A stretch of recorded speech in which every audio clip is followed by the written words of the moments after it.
संविधान को बचा लो, संविधान को बचा लो, संविधान को बचा लो।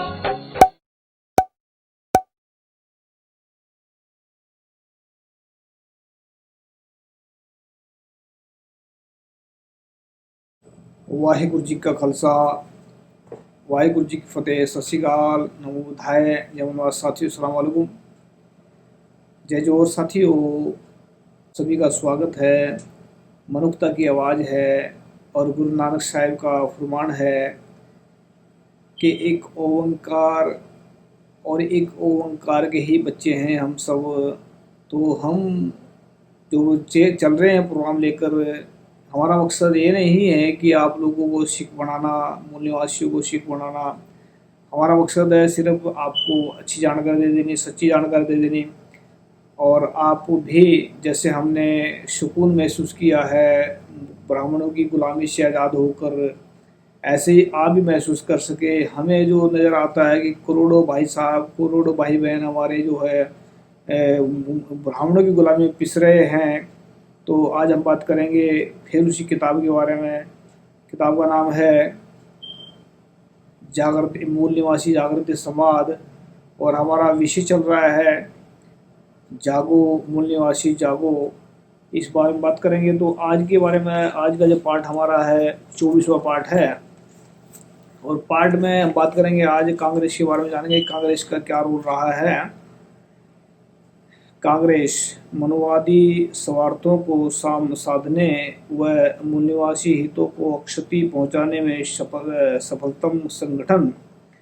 कांग्रेस और जो है ये जो अंग्रेज थे, इनका संगठन हुआ होगा, तो इन्होंने ऐसा लिखा है।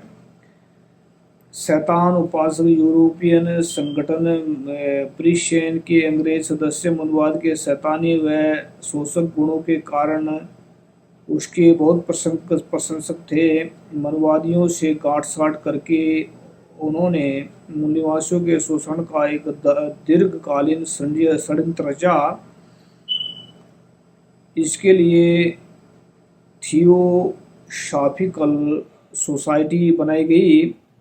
इससे मनवादी और अंग्रेज सदस्यों ने मिल कर ब्रिटिश राज के संघर्ष में 1885 में कांग्रेस बनाई।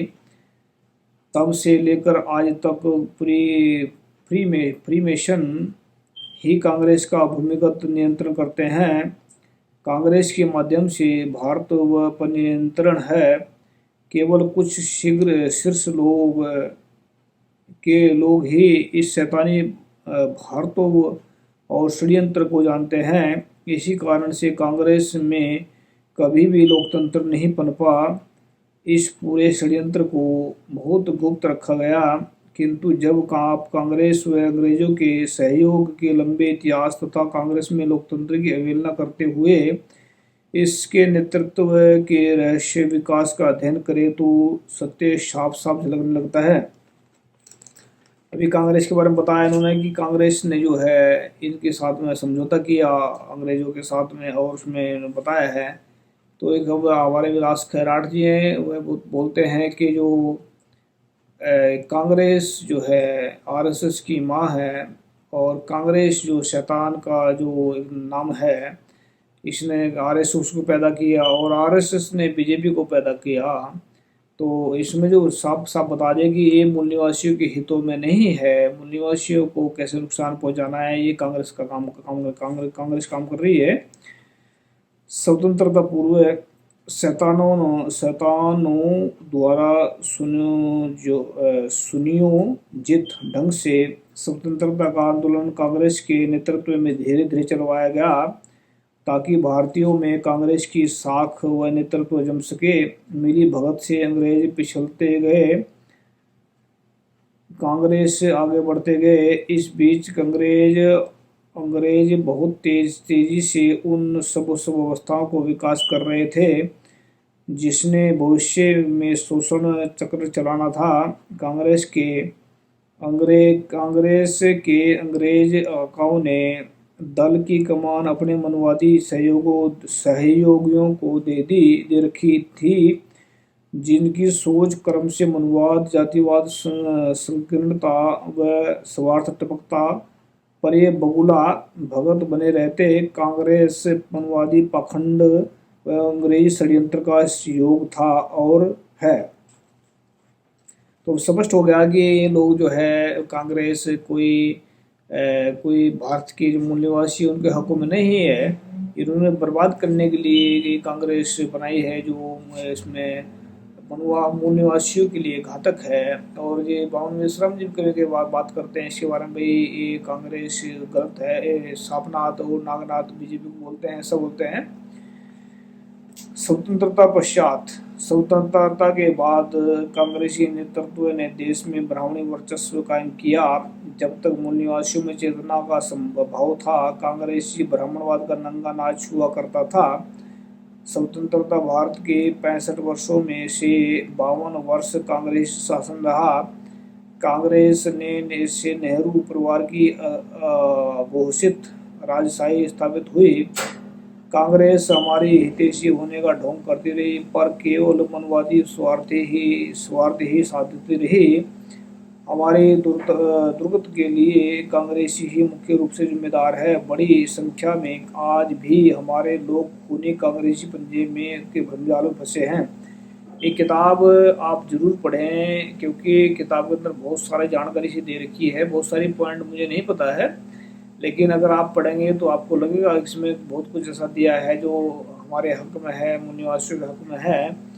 तो इसको जरूर पढ़ें किताब को। इसका नाम है मूल निवासी जागृति संवाद। गांधी के मुखौटों ने कांग्रेस को जनप्रिय बना दिया। नेहरू से उसके गठजोड़ से मनवादी ढोंग का भारत की राष्ट्र नीति बनाकर लागू किया। नेहरू व इंदिरा ने स्वतंत्र भारत में ब्राह्मणचारी वर्चस्व बनाया।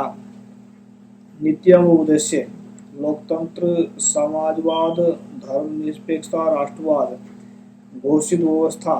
ये दिखाया गया जो बताया कि लोकतंत्र, समाजवाद, धर्मनिरपेक्षता, राष्ट्रवादी दिखाया गया है।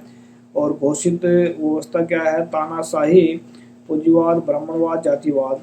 इस शैतानी मनवादी ढोंग को समझने व इससे बाहर निकलो।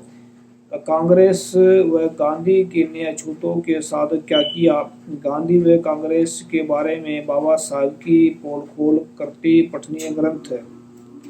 ये पुस्तक आप पढ़ी होगी, मैं तो नहीं पढ़ी है, लेकिन इसमें इसके बारे में बहुत कुछ बोला हुआ बाबा साहब ने, तो उसको आप पढ़े जरूर कि कांग्रेस व गांधी के अछूतों के साथ क्या किया कांग्रेस ने।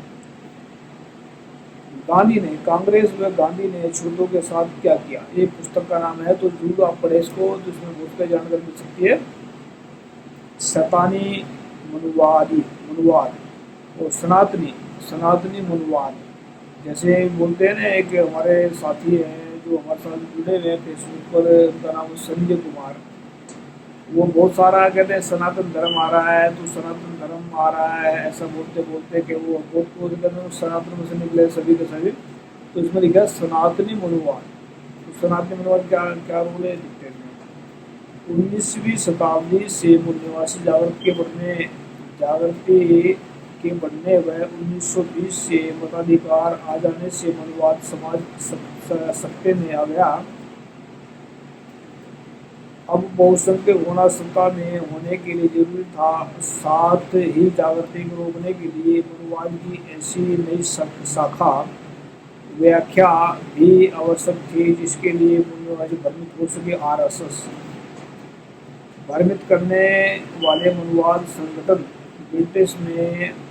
ब्रिटिश भारत में आर्य समाज, ब्रह्मा समाज, प्रार्थना समाज, रामकृष्ण मिशन बंगाल एसोसिएशन, पूजा पूना सार्वजनिक सभा, आनंद मार्ग, मानव धर्म सभा, थियोसॉफिकल सोसाइटी आदि स्वतंत्र भारत में ब्रह्मा ये पहले थे। तो अभी जो स्वतंत्र भारत में कौन कौन से संगठन है? ब्रह्मा कुमारी, पतंजलि योग पीठ। पतंजलि आप सभी जानते हो, रामदेव जो उल्टा सुल्टा होता है, ये एक षड्यंत्र है बहुत इसके पीछे। गायत्री शक्तिपीठ, जय गुरुदेव मिशन, ओशो मिशन आदि जिनका उद्देश्य हमें अपने अधिक पद पे रखना था वह है। ये सारे के सारे षड्यंत्रकारी जो है संगठन चले हैं। तो मनवादियों ने नई चुनौती से निपटने के लिए एक रणनीति के तहत सही सुबह व 3 गुटों में बांट लिया, पर उद्देश्य एक ही रहा। नंबर 1 गुट, मनुवाद दर्शन का ऊपरी विरोध पर मनुवादी वर्चस्व का प्रयास नेहरू इंदिरा। गुट 2, मनुवादी दर्शन की सराहना, सुधार का नाटक, संस्कृति की दुहाई, गांधी तिलक। गुट नंबर 3, मनुवाद का कट्टर समर्थक, सुधार का विरोध, धर्म संस्कृति की दुहाई, संघ परिवार। पहला गुट समाजवादी प्रगतिशील, दूसरा गुट परंपरावादी संस्कृतिवादी नरमपंथी या उदार, वह तीसरा गुट सनातनी कट्टरपंथी या हिंदुत्ववादी कहलाता है। तीनों गुटों का उद्देश्य एक ही है, सत्ता, शासन व्यवस्था व संस्थानों व मनोवादियों का कब्जा वर्चस्व। अभी इन्होंने क्या लिखा है इसमें, हिंदू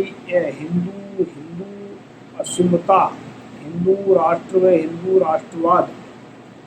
ये बहुत सारे राष्ट्रवाद का आलाप जो हैं, जो राष्ट्रवाद जो करते हैं ये लोग, तो राष्ट्रवाद के पीछे रामराज है और रामराज के पीछे ब्राह्मण राज है, तो सब समझने की कोशिश कीजिए, इससे बचें। तीसरे गुट मनुवाद के सिद्धांतों पर समझौता करने या झुकने को तैयार न था, वह बेशर्मी से मनुवाद व जाति व्यवस्था को दैवीय मानवता व शोषण करने को अपना मौलिक अधिकार, लोकतांत्रिक व्यवस्था में सत्ता में पहुंचने के लिए बहुसंख्यक होना जरूरी था, इसलिए इसके लिए शूद्रों को अपना अधिक में देना था। अतः तीसरे गुट के लेखकों चिंतकों ने मनुवाद के दर्शन इतिहास को धूर्तता पूर्वक छिपाते हुए हिंदू शब्द, हिंदू असीमता, हिंदू राष्ट्र व हिंदू राष्ट्रवाद की ऐसी परिभाषाएं को व्याख्या करी कि आज तक मूलवासी उनके जालों फंसे हैं। धार्मिक संगठनात्मक ढांचे का प्रयोग कर इन बातों को हमारे मन में बैठाएगा, हमारे जागृतिवादी लेखकों व चिंतकों की बातें लोगों तक ना पहुंची, पर विरोधी की पहुंच गई। सनातनी मनुवाद खुलकर मनुवाद की वकालत करते हैं, इसे लागू करने के लिए सैन्य हिंसक उपायों का भी सही मानते हैं, ऐसा इनका मानना है। हिंदू सभा, इसमें जो है हिंदू सभा 1915 में हिंदू राष्ट्रवाद के आधार पर बना पहला दल। मनुवाद का खुला समर्थन, अंग्रेजों से आज़ादी का विरोधी हिंदुत्ववादी नेताओं का पहला गढ़ महासभा। जब गांधी हत्या में आरोपित हुए तो कई बड़े नेता जनसंघ से चले गए। सावरकर मुख्य नेता। राष्ट्रीय सेवक संघ 1925 में, जिसको ये बोलते हैं RSS। राष्ट्रीय हेडगवार डॉक्टर हेडगवार ने नागपुर में राष्ट्रीय स्वयंसेवक संघ बनाया। मूल गुप्त उद्देश्य था मूल निवासी जागृति को रोकना। घोषित उद्देश्य था मुस्लिम विरोधी। एक मैं सभी को रिक्वेस्ट करूंगा, जो मूल निवासी लोग RSS में काम कर रहे हैं वह इस बात को समझें कि जो मूल निवासियों के लिए बहुत घातक है RSS, और जो इन्होंने लिखा है सिर्फ RSS उनको जो उनके अंदर जागृति आई थी उसको रोकने के लिए ही बनाया गया है।